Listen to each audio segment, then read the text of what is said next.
Mr. Speaker, members of Knesset, ministers, President Herzog, Prime Minister Netanyahu, distinguished guests, Your Excellency, President Trump. For 2 years, we waited for this moment. 2 years of sleepless nights, 2 years without air in our lungs. Our eyes are filled with tears today, our hearts are filled with gratitude, our children are coming home.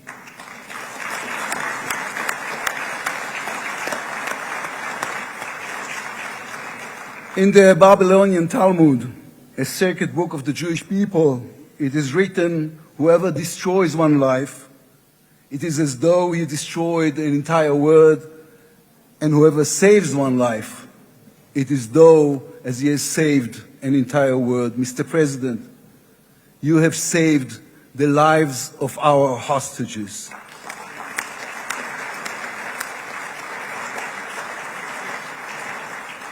But you saved so much more. You have saved the souls of the bereaved whose loved ones now will be brought home for burial.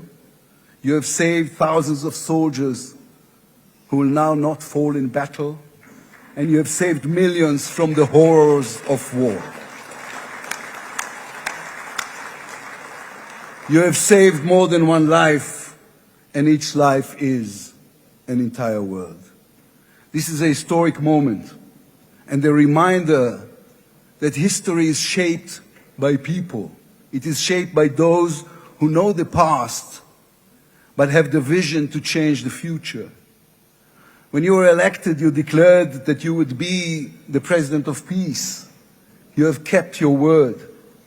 The fact that you were not awarded the Nobel Peace Prize is a grave mistake by the committee. But they will have no choice, Mr. President. They will have to award it to you next year.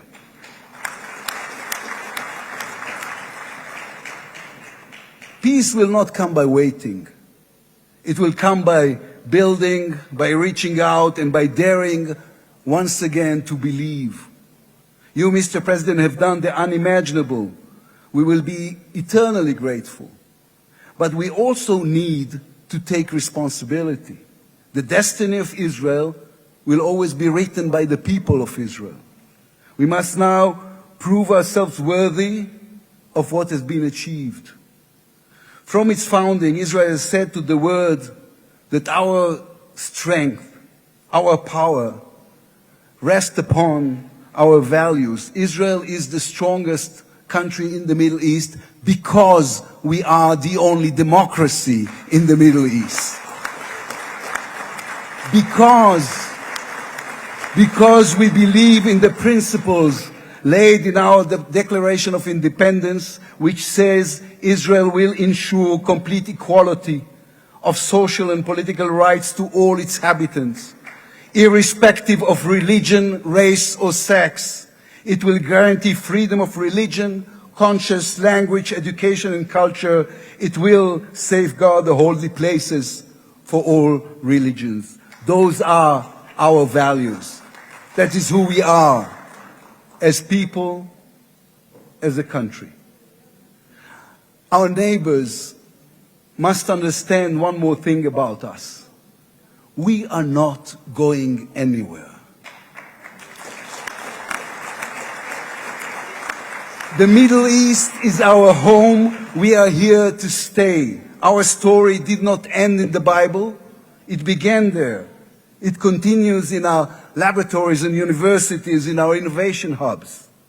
Hamas, Hezbollah, Iran, and the Houthis, they all read the wrong intelligence reports. The real intelligence report on Israel's intentions is found in the book of Genesis. And I will give you and your descendants after you the land of Canaan for an everlasting possession. We call upon the nations of the Islamic world and all our neighbors, Saudi Arabia, Syria, others. We are here to stay. We can do great things together, come and talk to us. Mr. President, you are the one who can make it happen as you did with the historic Abraham Accords. Then too, no one believed it was possible. Then too, you imposed your vision on everyone. While others spoke of difficulties, you created opportunity. You can be the one to bring the next wave of peace. The people of Israel support this. They want this. We are ready. And you can later today in Egypt with your unbelievably talented team, my friends Steve Witkoff, Jared Kushner, Marco Rubio, Pete Hegseth, forge a regional alliance that will change not only the Middle East but the entire world. After 2 years of war, the peoples of this region should look around and ask themselves, whose situation is better? Those who chose the path of peace or those who chose the path of war? Those who invested in their people, in the education of their children, in science and education and technology, or those who invested in hate and in violence? From here I say to all those who demonstrated against Israel these past 2 years, on the streets of London and Rome, in Paris and in Columbia University. I do not represent the government. As you know, I am the leader of the opposition. And I tell you, then, you were deceived. You were deceived. Propaganda experts, funded by terror money, manipulated you. Now that the war has stopped, you have time and a chance to go and learn the facts. The truth is, there was no genocide, no intentional starvation.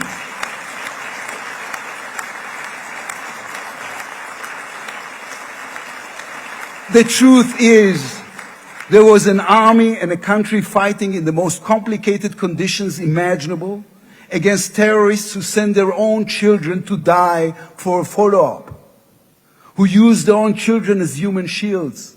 The truth is that a democratic state was attacked by a fanatical terrorist organization. 1,200 people were killed in one day, women were raped, babies were burned alive. And all the while, they played with your minds, selling you the absurd idea that supporting Islamic terror is somehow a liberal value. There is good and evil in this world. When you stand with Hamas, you stand with evil. When you stand with Hezbollah, you stand with evil. When you stand with the Iranian regime, you stand with evil. When you stand with Israel, you stand on the side of justice.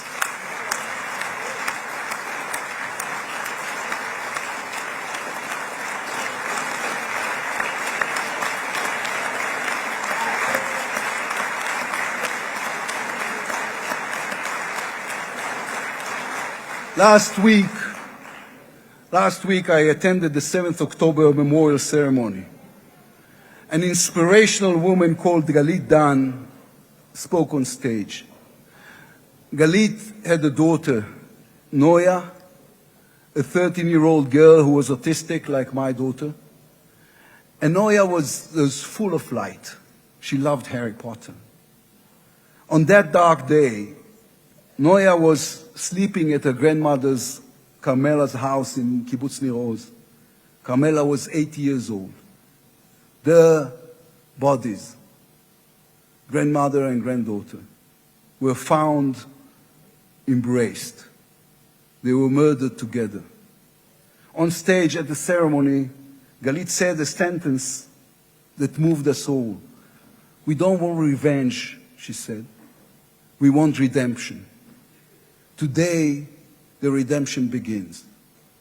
Israel has endured 2 terrible years on the battlefield and in the international arena.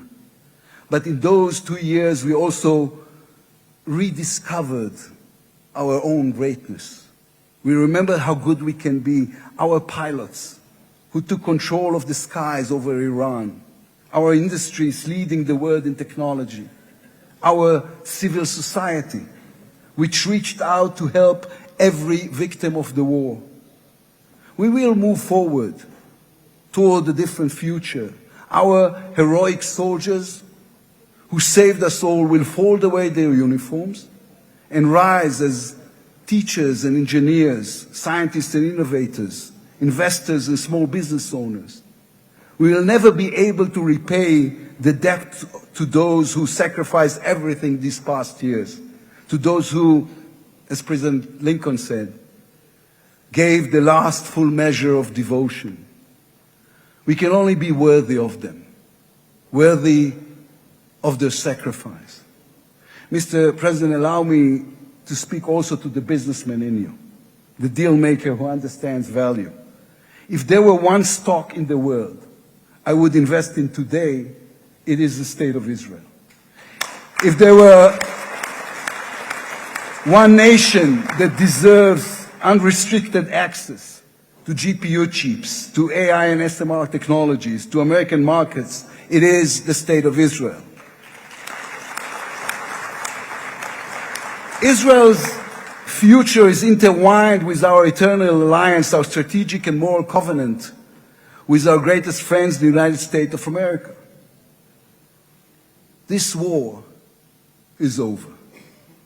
We will always need to stay vigilant, to guard against those who seek our destruction. But the State of Israel is about to reinvent itself. The challenges ahead demand not only strength, but a new vision. It's time to take a new path. To be a nation that is advanced and thriving and peace-seeking. We have waited for this moment, for the end of the war, for the return of the hostages, for the chance to rechannel our grief and loss into the energy needed to rebuild our nation. Thanks to you, Mr. President. Thanks to our soldiers, our lions. Thanks to the millions of great Israeli patriots who filled the streets and the square and never, not for one moment, gave up on the hostages. Thanks to all of them, the strength within us can now rise, succeed, and build for our future and for our children. Thank you very much. God bless the United States of America. Am Israel Chai.